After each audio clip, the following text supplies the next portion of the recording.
পিতামাতার চরণে রইল আমার অনন্ত কোটি দণ্ডবন্ধ। তারপর জানাই আমি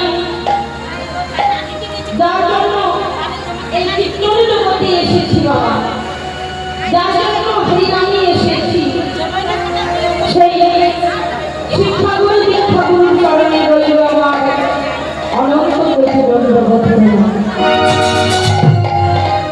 তারপর জানাই আমি আমার পরম আরাধ্য দেবতা আমার বহু সুন্দরী চরণে রইল আমার অনন্ত কোটি দণ্ডবন্ধ।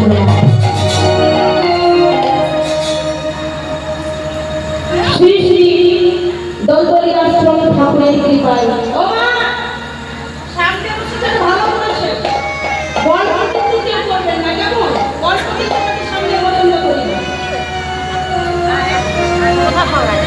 শ্রী শ্রী দলদলি আশ্রম ঠাকুরের কৃপায় করুণাময়ী মায়ের আশীর্বাদ মস্তকে ধারণ করে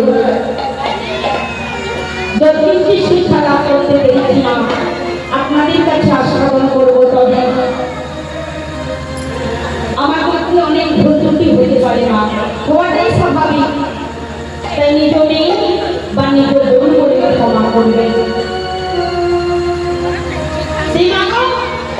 এই পৃথিবীতে যত কীর্তনীয় আছে, এই জগতে যত কীর্তনীয় আছে, সর্বকনিষ্ঠ কীর্তনীয় সবিতা কার জ্ঞানহীনা, শ্রদ্ধাহীনা, ভক্তিহীনা, কৃষ্ণ প্রেম ও মাধুর্যহীনা এবং আমার ক্ষুদ্র সম্প্রদায়ের তরফ থেকে আপনাদের সকলের সদ্গুরু বৈষ্ণবের চরণে রইল আমার অনন্ত কোটি দণ্ডবন্ধ।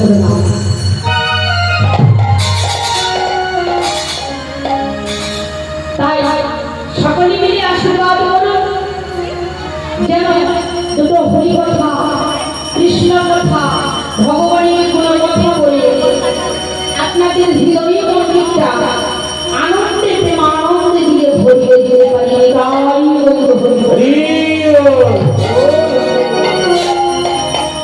কিছু মনে করবেন না, একটা কথা বলি কীর্তনের পূর্বে, লীলার পূর্বে একটা কথা বলি। যারা পিড়িতে বসে আছেন বাবা, যারা ধারিতে বসে আছেন, কৃপা করে এসে যদি সামনে বসেন তাহলে কি কোনো অসুবিধা হবে?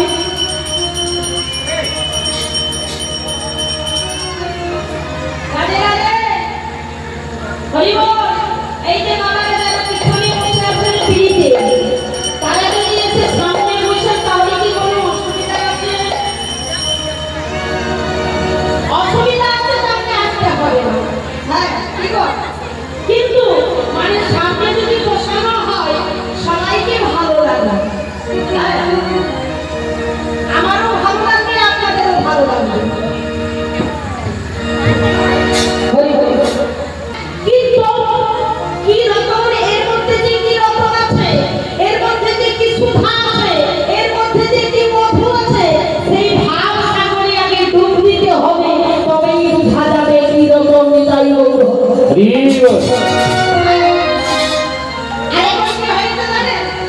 কিছু মনে করি না বাবা, আমি দুটো ভাগবত থেকে শ্লোক শিখেছি, দুটো চৈতন্য চরিতামৃত থেকে শ্লোক শিখেছি। আমি কি করি না, আমার মধ্যে বিশাল একটা অহংকার, এই অহংকার যদি থাকে বাবা, এই যতই কীর্তন করবো বা করান, আর যতই আমি কীর্তন করি, নিজেরও কথা বলি, আমি আপনাদের কথা বলি না, যতই আমি কীর্তন করি মনের মধ্যে যদি অহংকার থাকে, ওই অহংকার মঞ্চ থেকে গোবিন্দ কোনোদিন কৃপা করবে না। হরি বল। কীর্তন হচ্ছে শিক্ষার বিষয়, কীর্তন কোনো নাচ গানের বিষয় নেই। ভালো করে শুনবেন, জানেন যেদিন আমরা মায়ের গর্ভে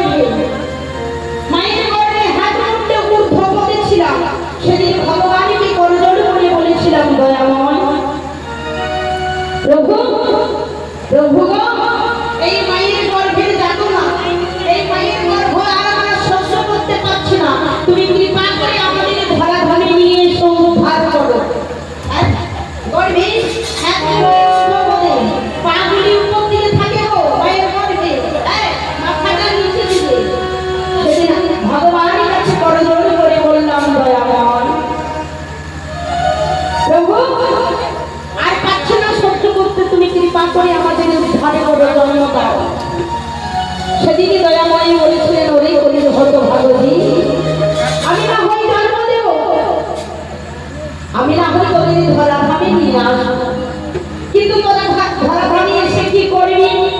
সেদিনে প্রভুকে বলেছিলাম, দয়াময় জানো প্রভু, আমরা ধরা ভাবে কি করবো জানো? যেদিকে তুমি হাত দিয়েছো, যেদিকে তুমি হস্ত দিয়েছো, এই হাত দিয়ে কি করবো জানো প্রভু?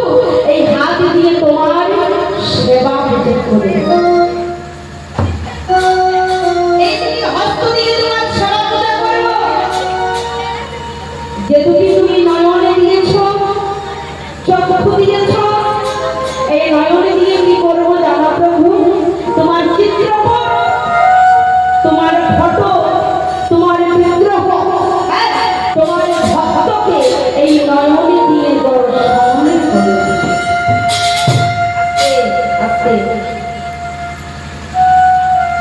প্রভু, যেদিকে তুমি কান দিয়েছো, এই কান দিয়ে কি করবো মা? হরিনাম সংকীর্তন, যেখানে তোমার গুণের কথা হবে, যেখানে তোমার সৎ আলোচনা হবে, এই কান দিয়ে শ্রবণ করবো। আমার আর এই বদন দিয়ে, মুখ দিয়ে কি করবো গো?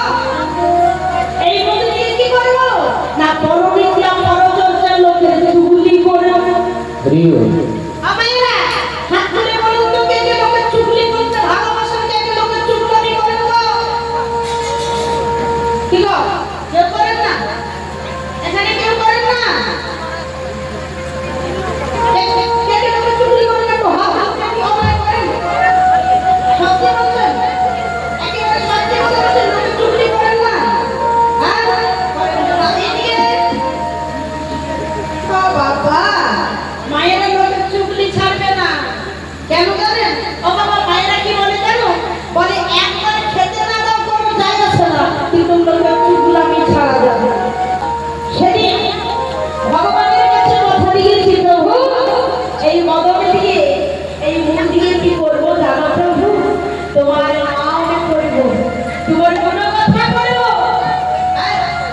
প্রভু, এই দুটি পা চরণে দিয়ে ভগবানের কাছে প্রতিশ্রুতি করছি, গর্ভে থেকে দেখো প্রভু, চরণে দিয়ে কি করবো? এই চরণে দিয়ে যদি কোনো কাজ করতে না পারি প্রভু, আচল পেতে ভিক্ষার ঝোলা নিয়ে দাঁড়িয়ে দাঁড়িয়ে নগরে নগরে দিয়ে এই চরণে দিয়ে ভিক্ষা করে তোমার সেবা করব।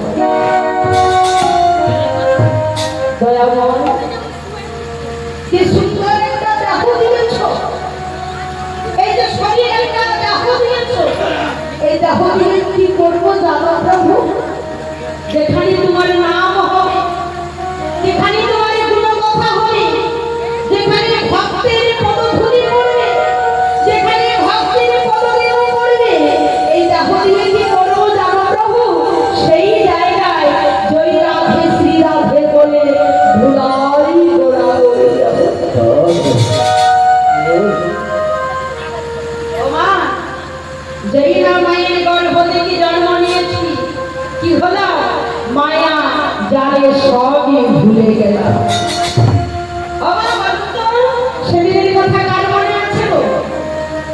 আচ্ছা মায়েরা এতগুলি মা আছে, মায়েদেরকে বলি, এতগুলি যে মা আছে, আচ্ছা বলুন তো, বাড়িতে কে কে নাম করেন ভগবানের? হাত তুলে বলবেন। ভগবানের নাম কে কে করেন? হাত তুলে বলবেন। হ্যাঁ সবাই? ও মা, এখানে বললে হবে না,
গেলাম 2 নম্বর বন্ধুর কাছে। 2 নম্বর বন্ধুর কাছে গিয়ে বললাম, বন্ধু এখন আমার সময় এসেছে, ভালো করে শুনবেন মায়েরা এই জায়গায়। বন্ধুকে বললাম, বন্ধু এখন আমার সময় এসেছে, আমাকে জেলখানায় যেতে হবে, তাই তুমি কি আমার সঙ্গে যাবে বন্ধু? সেই 2 নম্বর বন্ধুকে বলছিল, এখন আমার সময় এসেছে, আমাকে জেলখানায় যেতে হবে, তাই তুমি কি আমার সঙ্গে যাবে বন্ধু? সেই 2 নম্বর বন্ধুকে বলে, জানেন বাবা, শোনো বন্ধু, তোমার সঙ্গে যাবো, তবে কতদূর পর্যন্ত যাবো জানো? ওই জেলখানার দরজা পর্যন্ত যাবো, দরজার ভিতরে তুমি প্রবেশ করবে আর দরজার বাইরে থেকে চলে আসবে। 2 নম্বর বন্ধু ডাকলাম। 3 নম্বরের বন্ধুকে ডেকে বললাম, বন্ধু এই ভবের খেলা শেষ হয়ে গেছে, এই পৃথিবীর খেলা শেষ হয়ে গেছে, এই ভবসাগরের পৃথিবী ছেড়ে আমাকে চলে যেতে হবে, তাই বন্ধু তুমি কি আমার সঙ্গে যাবে? সেই 3 নম্বরের বন্ধুকে বলে, জানেন বাবা, শোনো বন্ধু, তোমায় করজোড় করে বলি, তুমি যেখানেই যাবে আমি কিন্তু সেখানেই যাব, তোমার সঙ্গ ছাড়া কোনোদিন করব না। জানেন বাবা, এই যে 3টি বন্ধুর কথা শুনলে, বন্ধুকে বুঝতে পারলেন কে কে? কে কে গো? এবারে ভালো করে শুনুন। প্রথম বন্ধু, 1 নম্বর বন্ধু যিনি বললেন তোমার সঙ্গে কোনোদিন যাব না, সেই প্রথম বন্ধুর নাম হলো আমাদের ধর্ম। ও বাবা, যেদিন আমরা চলে যাব এই পৃথিবী ছেড়ে, ভব ছেড়ে, যতই গাড়ি বাড়ি দাওয়ার বাড়ি থাকুক না বাবা, আচ্ছা কৃপা করে বলুন তো, সেই ধন কি শেষের দিনে যাবে? যাবে গো? কার কার যাবে? ওরা একটু হাত ধরবে বাবা। এই তো আপনাদের কীর্তন শুনছিল না, আরে মাইনের মন্ডলী আছে কীর্তনে?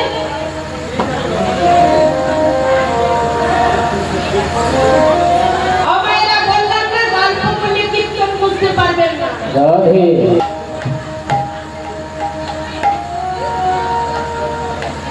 তাই না? প্রথম বন্ধু হলো আমাদের ধর্মদৌলত। কি গো, শেষের দিনে ওই ধর্মদৌলত কারোর সঙ্গে যাবে না।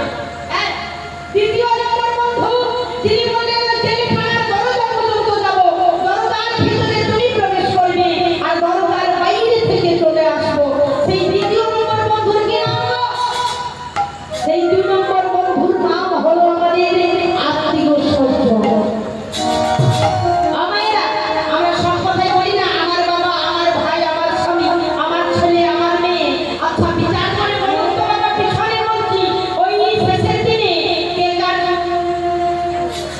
কেউ কার সঙ্গে যাবে? স্বামী হোক, ছেলে হোক, স্ত্রী হোক, পুত্র হোক, কেউ সঙ্গে যাবে না। ও মায়েরা, ভালো করে শুনবেন পিছনে বাবারা, যেদিন দেহ থেকে প্রাণ বাকিটা চলে যাবে, এই দেহটা পড়ে থাকবে বাসের দোলায়, থাকবে, আর সেই আত্মীয় স্বজনরা এই দেহটাকে নিয়ে যাবে শ্মশানে ঘাটে। কি বলবে? বলো হরি। হ্যাঁ, এই দেহ সংসার ছেড়ে আমরা চলে যাবো যেদিন, সেদিন ওই আত্মীয় স্বজনরা হরি বল বলতে বলতে শ্মশানে ঘাটে নিয়ে গিয়ে একটা সুন্দর করে চিতা সাজিয়ে এই সুন্দর দেহটাকে জেলে পুড়ে ছাই করে দেবে। এই সুন্দর দেহটাকে জেলে পুড়ে ছাই করে দেবে। পড়ে কি থাকবে মা? ওই শ্মশানে ঘাটে 2 মুঠো ছাই। বাবা, এই সংসারে কতদিন ভালোবাসে আপনাকে? কতদিন ভালোবাসে জানেন? একটা ছোট্ট দৃষ্টান্ত বলি। সংসারে কতক্ষণ ভালোবাসলে হাতের উপরে কাঁদি দেবো, কাঁদি দেবো লেবু, হ্যাঁ, লেবুটি যতই নিংড়াবে বাবা, যতক্ষণ রস বেরায় ততক্ষণ ভালো লাগে, আর রস যখন শেষ হয়ে যায় তখন ছুঁড়ে ফেলে দেয়, তাই তো? তেমনি এই সংসারে আপনি যতক্ষণ দিতে পারবেন, যত ইনকাম করিয়ে দিতে পারবেন, ততক্ষণ সংসারে ভালোবাসলে, যেদিন দিতে পারবেন না সেদিন এই সংসার আপনাকে ভালোবাসবে, সেদিন এই সংসার আপনাকে বঞ্চিত করে দেবে।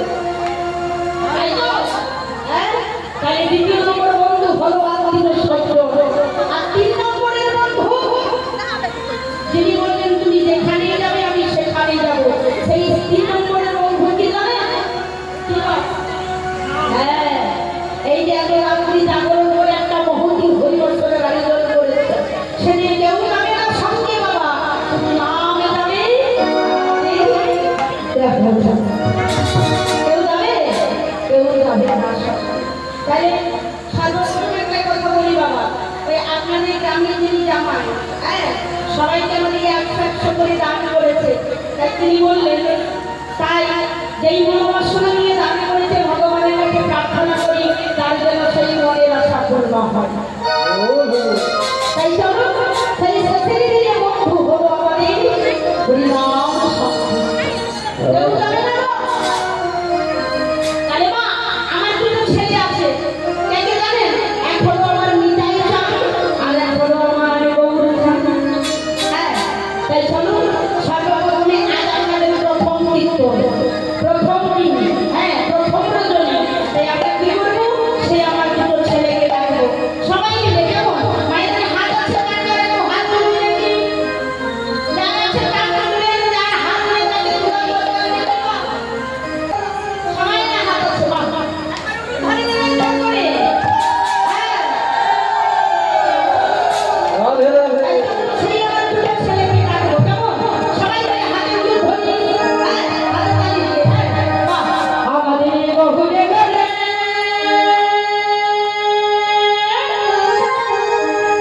কোথায় ওই না সোনার নদিয়া ও মাই ধরি জোর করে প্রাণ ভরে হরি ধরি হরি বল হরি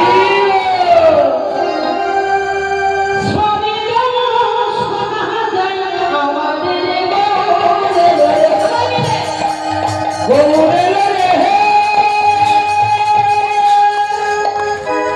আমাদের বহুরে লরে সোনার নদিয়া হরি হরি সবে গেল সোনা যায় আমাদের গৌরে লরে হরি গৌরে লরে হে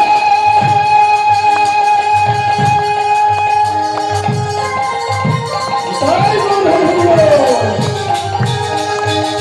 ওরা সোনার নদিয়া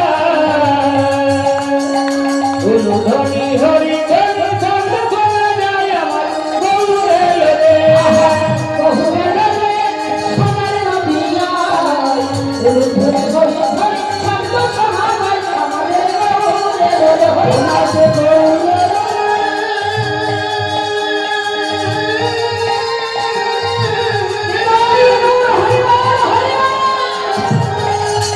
ওই যে সোনার নদিয়া বন্ধু তুমি তুমি কোথায় সব চলে যায় আমাদের গৌরে লরে।